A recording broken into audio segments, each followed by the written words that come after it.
So we start. Still describing the experiences that the opening to inspiration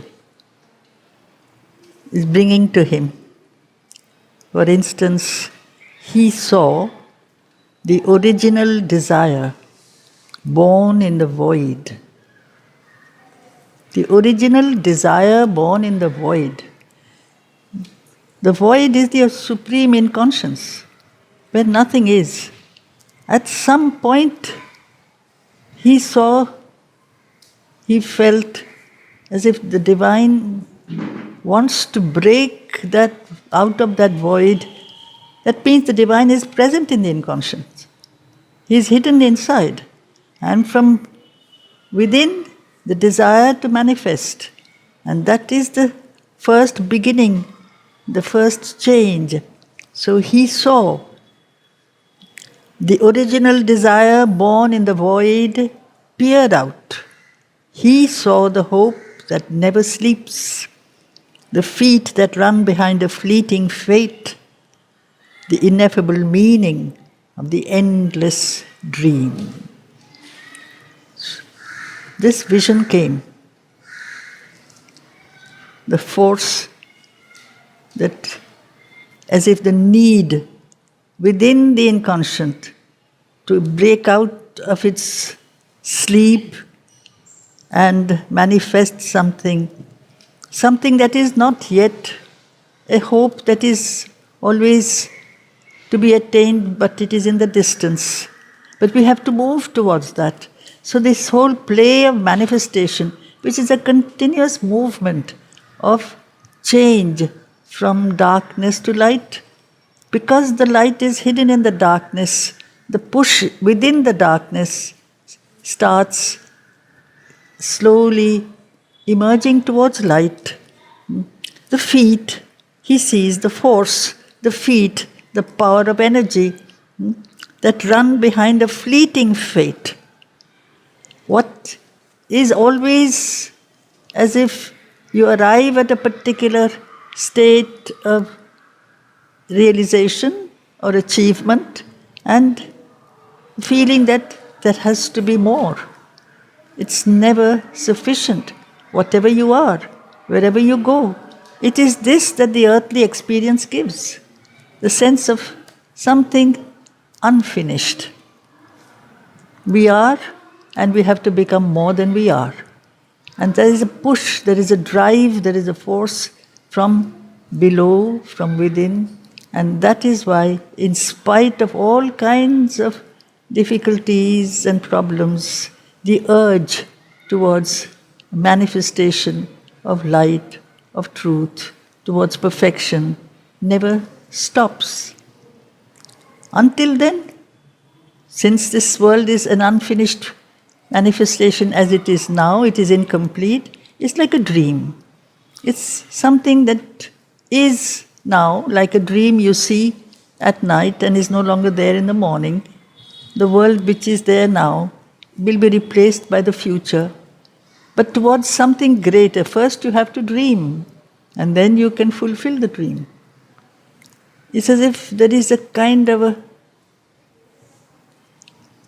something that draws, pulls the whole play of energy towards a completer, more perfect, more absolute expression. This absolute is still ineffable. It has not been manifested. You have no words for it. But it is there. And this is why you might say today is an illusion, because it will be replaced by another tomorrow. It's not an illusion, essentially it is a preparation. It's a starting point, but we don't stop at the starting point. We change, we grow, we move. So all our past, all our preparatory stages towards something more. And then even more he goes. Hardly for a moment, glimpsed, viewless to mind, as if a torch held by a power of God, the radiant world of the everlasting truth, glimmered like a faint star bordering the night above the golden overmind's shimmering ridge. So this aspirant, this, you might say, tapasvi, is rising in his vision, and he goes beyond the overmind. There's a moment where he touches the original creative force that is there in the supermind. Not for long, perhaps, but he gets a glimpse. So here it is the everlasting truth. The truth consciousness is the supramental consciousness. And there is, as if for a moment, the glimpse of what is beyond the world of different, you might say, perfections, the overmind where you have all the different principles and forces that are there as complete and absolute. In our mental world, we have ideas of what is light, what is truth, what is beauty, and what is love. And they vary from individual to individual, they vary from age to age, but in the overmind, they are complete. Each principle is an absolute complete, but each principle is limited to itself. So he is moving upwards and sees beyond the climbing up the slope, the ridge, and he sees the world, the original play from which this multiplicity has manifested itself, the supermind. Above the supermind, there is no manifestation. There is only the Satchidananda. So he sees as if just a flash. It's not, he cannot take his stand yet in the supramental, but he has a glimpse, as he says, for a moment, that there is so much more to arrive at, the radiant world of the everlasting truth. Whereas here, in our world, we are running after realizations, achievements, fulfillments, but there it is something that is stable, permanent, perfect. Glimmered like a faint star, because he is not yet in that world, but he sees it from somewhat below in the overmind. He starts seeing the outlines of another world above the golden overmind's shimmering ridge. It's splendid, it's beautiful, but there beyond it is the world of the absolute, the one from which this whole play of multiplicity, of variety has emerged. Even were caught, as through a cunning veil, the smile of love that sanctions the long game. This play of light and darkness, of rise and fall, of attempt and often failure, it is as if the movement of evolution and change, it is not continuous. And yet the grace, the help, the sustained presence is always there. Man does not climb all the time. He fails, he falls. Ultimately, he will become an expression of the total, absolute divine. But it's a long story.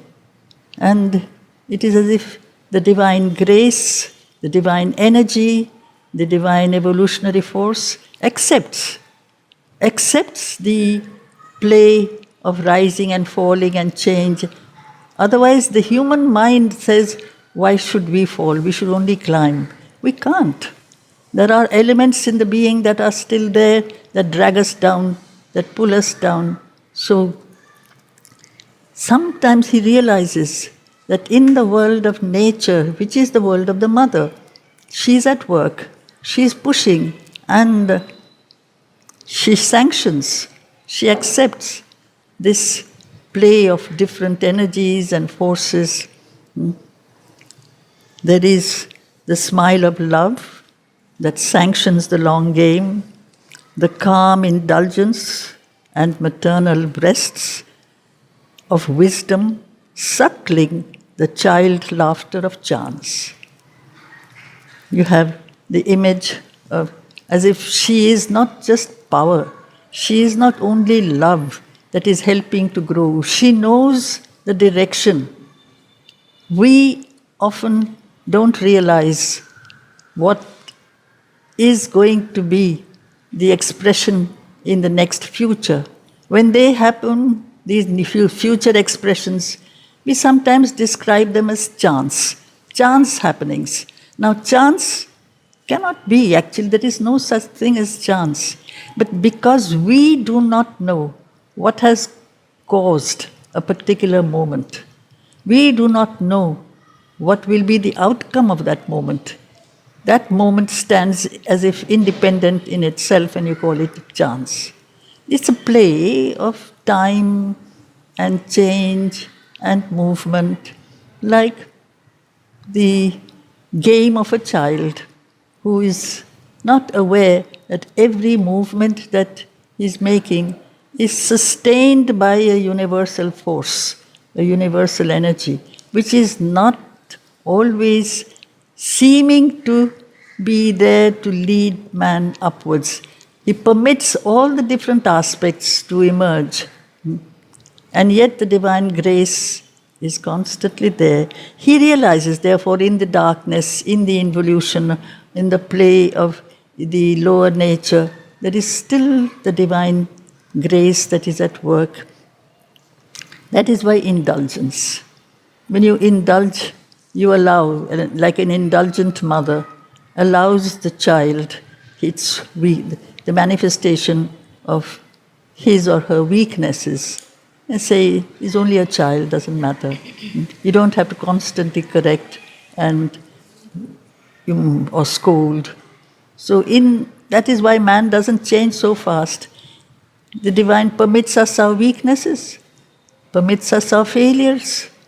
We fall, and slowly we learn through every fall that it is an opportunity to climb higher.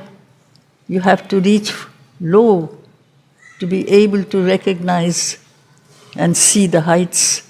The lower you fall, the higher your sight can go. So slowly the movement of evolution is not an straight upward climb. It is a cyclical movement. It's a spiral. Sri Aurobindo calls it a vertical spiral. So we play of so this is the mother power. She feeds, she indulges, she allows us our weaknesses, just as our mother has allowed us so many expressions of our own personal weaknesses. The calm indulgence and maternal breasts of wisdom, suckling the child laughter of chance. But there is a simplicity in the child, an unawareness. But in that unawareness, there is also simplicity and innocence. There is no need, desire to work out something that is an expression of the egos. There are flashes of light. This is inspiration. You have flashes of light. And then there are moments where this light seems to become absent. The silence, the nurse of the Almighty's power. You withdraw away from that supreme aspiration sometimes. But it is like a period of preparation. When you withdraw from action, quietness, meditation. Life is not only energy, life is also rest. There are moments of rest and moments of action, moments of rising, moments of fall. All this, he realizes, it is all part of the divine plan. He spoke of the supreme conscious being, the Lord, who was the architect, who builds the universe. And now he speaks of the force, the builder, who is shaping that vision, giving shape, giving a material manifestation to the supreme consciousness. It doesn't happen in a continuous manner. It happens, and then there are pauses, and then it starts again. And while one withdraws from action, just like the patterns of our life, and of the timeless, the still brooding face. He sees, this is what he sees in his inspiration, the nurse of the Almighty's power, the omniscient hush, the silence from which all sound, the silence projecting the force of consciousness in the word. So the supreme conscious force, Chit Shakti. First there has to be consciousness, then there has to be a manifestation of that consciousness. So he is the silence, she is the force. The nurse of the Almighty's power. She is the power, he is the silence. The omniscient hush, womb of the immortal word, from which the projection, sound of conscious intention, like word. Word is a projection of an intention. In manifestation, it's an energy. Sound is energy. And this energy has a vibration. And it can have a very powerful effect. On the highest plane, this is a projection of the supreme conscious force in the form of the mantra, where there is a kind of a play of vibrations and they become very effective, very creative, which is why perhaps the ancients said that sound, shabda, is Brahman. It's a creative force. It can be a destructive force also. It depends from which level of consciousness it has emerged. That is why Mother has been so constantly telling us, be careful of the words you utter. From which level of consciousness is the projection of energy coming out of you? It shows the level of consciousness in which you are. And it is not going to be at the same level all the time. It will rise, it will fall.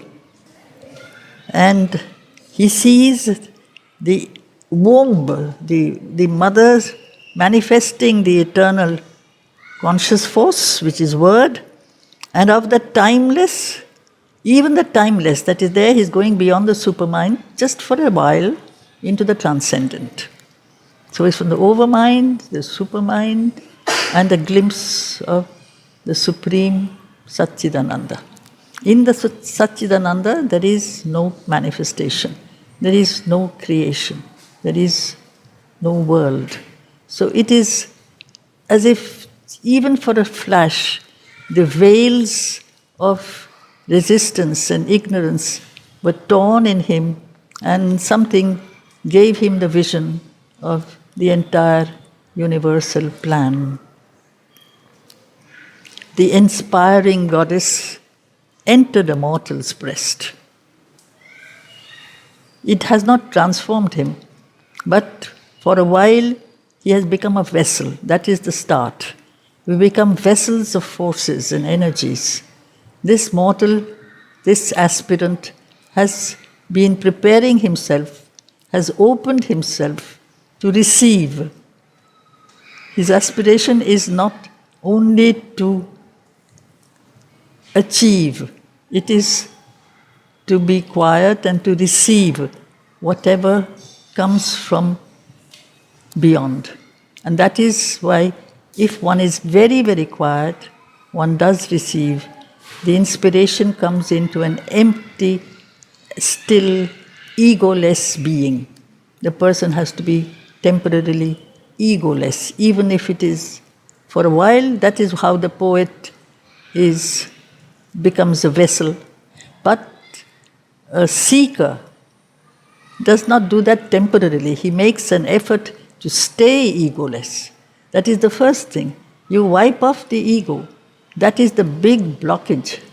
You become an empty being, and then you can be filled by the descending forces. So she enters his breast. his being, his heart, his consciousness, his nature, made there. So the kinship between the divine and the human becomes very close. The closeness, the separation between the human and the superhuman, which we think is very, very the two are very distant, is basically not true. One is a step towards the other. Made there, her study of divining thought. There, that breast, the human nature, became, the human being is usually described as a mental being, thinking being. Instead, he becomes a being of divination. Divination is really sight. To see, not to think. You know the truth because you see it. And that is what is happening. The knowledge that comes with the direct opening to the truth in the form of experience. So it becomes drishti. This is called drishti. To see the truth and then to hear the truth. The senses, the physical senses, are replaced by spiritual senses. The contact comes from the worlds beyond us, and so made there, in the mortal's breast, her study of divining thought and sanctuary of prophetic speech. Prophecy is also a kind of a knowledge of the all. You say a prophet can tell you the future. It's not exactly that. We, with our mental understanding, we move in a linear way and say, this moment will lead to the next. The consequence of this next moment will be followed by its own effect. And thus we move in a line. Whereas the higher you climb, the wider your range of vision, the wider your range of experience, and slowly you enter into a connection with the all. It's not linear, it becomes global, circular. So the past actually is one that is the preparation for the future. So if you realize the movement of the past and the present, it is always towards the future, that they belong to a same play of manifestation. We don't move from one moment to the next. We live in a completeness of purpose. The prophet recognizes that. He sees what is to be, because what is to be is already latent in what was. The past contained the seeds of the future. The tree is hidden inside the seed. We don't see the tree, we only see the seed. But the prophet sees the tree. He sees the final manifestation. So this is really the utterance of the word of the prophet. The one who has the connection with the fulfilled final manifestation. So now he gives us a suggestion, just an inkling of how in different mysteries were schools of spiritual seekings in every country before the age of reason, what was lost by man when he became more rational is that ability to connect with what is beyond reason. Reason has become today's guide. And so what is beyond the reason, that connection is lost. Whereas in the earlier ages, there was the ability to connect some with the play of forces. Reason had not become the most important doubting, judging factor that it is today. So he gives us the image of the prophetess. The prophetess, as in ancient Greece, for instance, she received the wisdom that was sent down by the source of all light. That is, for them it was the god Apollo, who sent down light, as the sun sends down light, wisdom, and she was still, quiet, sitting on a tripod seat. She sat in a cave, as man's being is in a cave, but there is an opening to the top of the cave. And from that opening, through that opening, the light of the sun would come. And she would sit, receiving without any thought whatever was sent down from above. The three aspects of the mind were under complete, she suppressed them. So like sitting on the mind has three aspects. One is the creative aspect, one is the analytical thinking aspect, and one is the volitional aspect.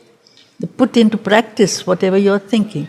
All these three have to be completely shut down if you can become a recipient of a greater force. So this was the nature of the prophetess, the Sibyl in the Greek tradition. So that is just this image he uses here. The inspiring goddess entered a mortal's breast, made there her study of divining thought and sanctuary of prophetic speech, and sat upon a tripod seat of mind. She would always sit on a tripod seat, symbolizing the three aspects of the mind. They were completely quietened. In darkness core, she dug out wells of light. She is the goddess of inspiration. In the very core of the subconscious, not only in the body, but in the subconscious, in the unconscious, also, that is the starting point of the emergence of all energy. She dug out wells of light. She sees, this is the story of the evolution of consciousness. Possible because the involution has already taken place. The light is hidden. Just like in a well, the water is already there. From below it will emerge. So that sense of power and energy that will emerge. On the undiscovered depths, imposed a form.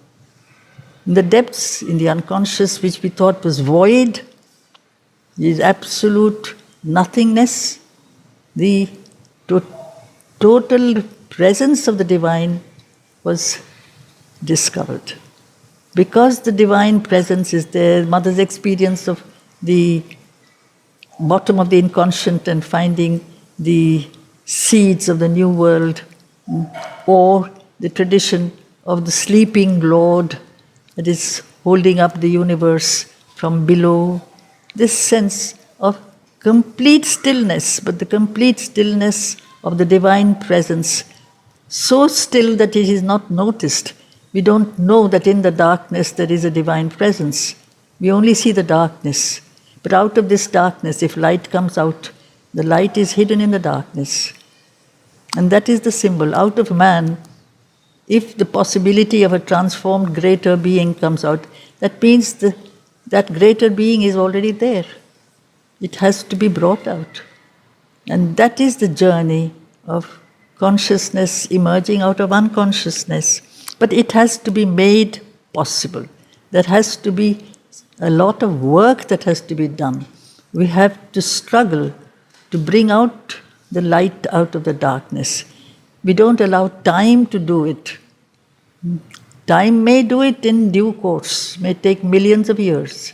But this is the yoga where consciously an attempt is made, this by the half-conscious, ignorant being called man, to break the walls of ignorance and resistance and find within him the possibilities of a greater manifestation, which are waiting to emerge.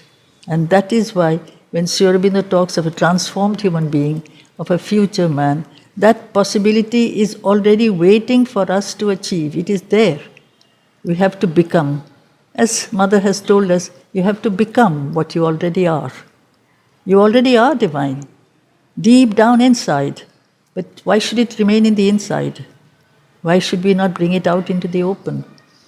Why should we not remove all that hinders and clean our nature and become an expression of perfection that is there in seed form inside us. So she makes him aware. This is the yoga of Sri Aurobindo. All in darkness core, she dug out wells of light. Because the light above all, earlier he said, all was made wide above, all lit below. The light below reveals to him the light above. The light above has plunged below. So it is like a circle. What goes up has plunged down. What is plunged down emerges. So on the undiscovered depths imposed a form. Until then there was the sense of void, unconsciousness, emptiness, nothingness. In that slowly the emergence of a conscious manifestation, because it is waiting to emerge. Lent a vibrant cry to the unuttered vasts. This expression has not yet happened. That does not mean it will not happen. She gives that power. This is where you have the image of the goddess of inspiration, of breath, of energy. She is also intuition. She is also evolution. She gives, it is as if she speeds up the process of evolution in swift moments of change. And through great, shoreless, voiceless, starless breaths, bore earthward fragments of revealing thought. She is coming down with her power from beyond, from the infinite, shoreless, starless. Stars belong to the world of mind and sky. The sky is mind.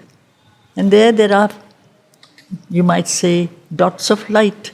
But from beyond that, she is bringing down into our world, bore earthward fragments of revelation, certain openings, flashes, all this to indicate that the process of a mental understanding and a mental judgment is being replaced by a swift moment of change.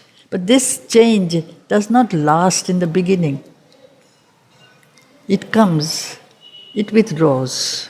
It lasts slowly, longer and longer, if one stays more concentrated on that experience. So it bore earthward fragments of revealing thought, hewn from the silence of the ineffable. Hewn, as if the ineffable is far beyond, and he has as if gone beyond our reach. She is also therefore the power that cuts, that pulls down that force of the divine against almost the unwillingness of the ineffable. Because these worlds of the Supreme do not make themselves available easily. They have to be really worked on. We have to work on our nature, we have to open ourselves, and if we open, the force comes down. The force will not come down just like that. And it does come down. There is another aspect, there is the grace, it does come down, therefore we misuse it all the time.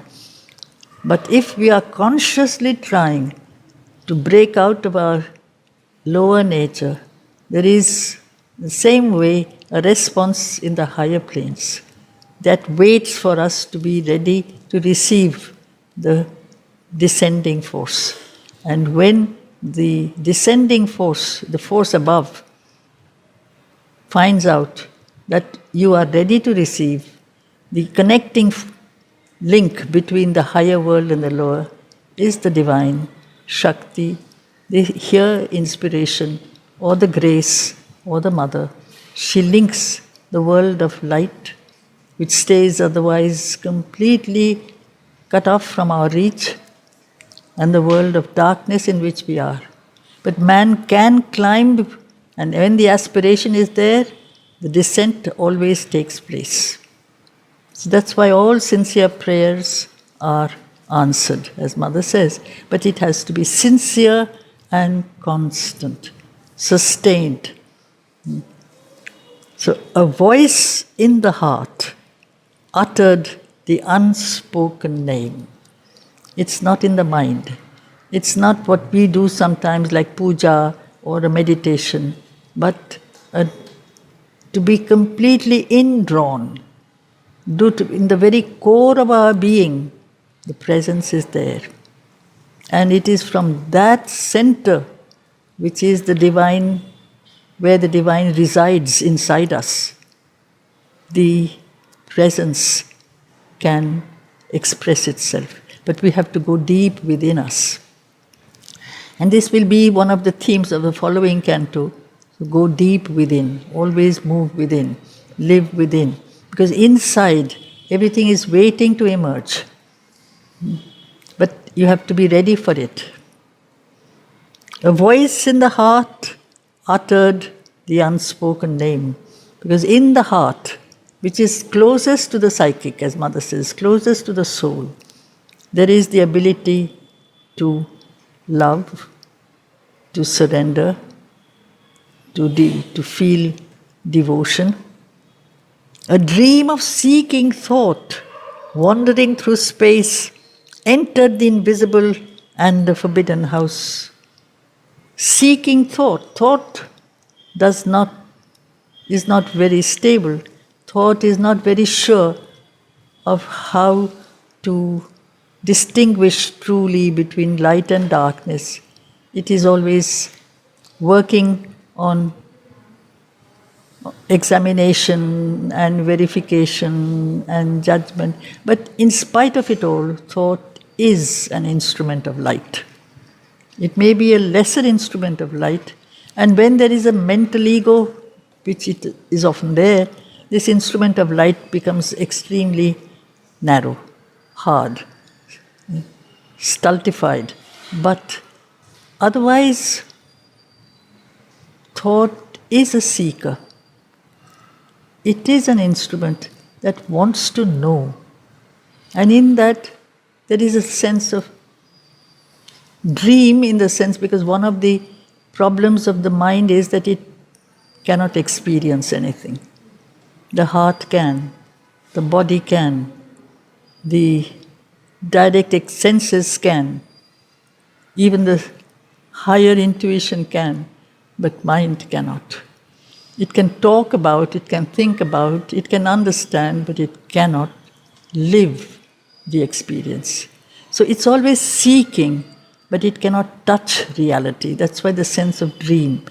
But even this dream, or this mental formation that we make in our mind, can become the starting point of wanting to live with our hearts, our inner energy, to live that force, to become that. So this dream entered the invisible and forbidden house. The presence of the divine, which is inside your psychic nature, as I just said, mind does not usually have the ability to do that. But when it is really sincerely seeking, then for a moment it is as if a door opens and thought is replaced by vision. Thought is replaced by some kind of a direct revelation. And the treasure was found of a supernal day. And that is what has been inspiring man, of a spiritual light that is not an alternation of mind where there is the alternation night and day, light and darkness, truth and falsehood, good and bad. This is replaced by day, everlasting day, light and only light and nothing but light. This is what we have been seeking, to break out of the world of ignorance. It has a strong hold over us. We are on it's a fact that we are born out of darkness. And darkness has a strong hold over our nature. Slowly we have to break out, and that is part of our change, our growth, our evolution. And from darkness to light, to everlasting light. To everlasting light will mean everlasting life, everlasting joy, the absolute perfection. Even he moves in the deep subconscious, glowed her jeweled lamp. It is this. It is from below that the light is there. It is why man who is below, that he can climb upwards, he can reach worlds, the energy, the push, the drive, the aspiration, which is like a flame rising up from below, is there. So he was moving through all the different planes of existence, and in the subconscious lifted this lamp. This consciousness is the lamp. Lifted, it showed the riches of the cave. Deep in the darkness, the wealth of the divine, you might say, presence, his force, his energy, his love, his grace is there. Where, by the miser traffickers of sense, unused, guarded beneath night's dragon paws, in folds of velvet darkness draped they sleep, whose priceless value could have saved the world. You see, you have the image of the traffickers. They are traders. They are lesser traders. They want, like, to do trafficking is not just trade, it is illegal. So if we rely on our senses, senses also give us a kind of a connection with the world of experience around us. But how much can my senses tell me? My eyes, my hearing, my touch, it's dependent on how developed they are, and they are not very developed because they are housed in a being, in a body that is still part of the lower existence. So my vision is less. It is small, it is dark. My hearing also is obstructed. But here too, he says, there is a very great wisdom. It is fortunate that it is so, because all these riches, if they were too easily available, then we could have misused them. Like you could get too much wealth, or too much knowledge, or too much power, but not sufficient consciousness that goes with it. You make the wrong use of that wealth. Wealth is of many kinds. So it is as if night, darkness, is protecting these riches of the cave. So that we have to really make ourselves ready, we have to deserve to discover all the power of the divine consciousness, force, wealth, knowledge, love, slowly that is hidden in the world of the so-called unconscious ignorance. It is all there. In folds of dark, velvet darkness, they sleep untouched. Because if we were made ourselves ready and saw that in the darkness is the light, then this wealth could have saved the world. Today the world is divided between darkness and light, between the lower and the higher, between ignorance and consciousness on one side, and the divine who says, I am not wanted here, so I withdraw. I live in my heights. But if we find that he is not just far above, he is just deep within us. So there would be no clash, no opposition, no division. But we have to be ready for that.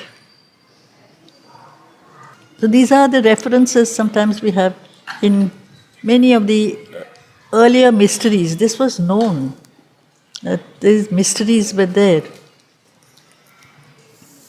In the darkness is the light. The light is hidden and has to be recovered. So the world that Mother, the work that she has given of transformation, is not something that is, let's say, illogical. It's normal, it's natural. It's something that we have to be, because we already are that.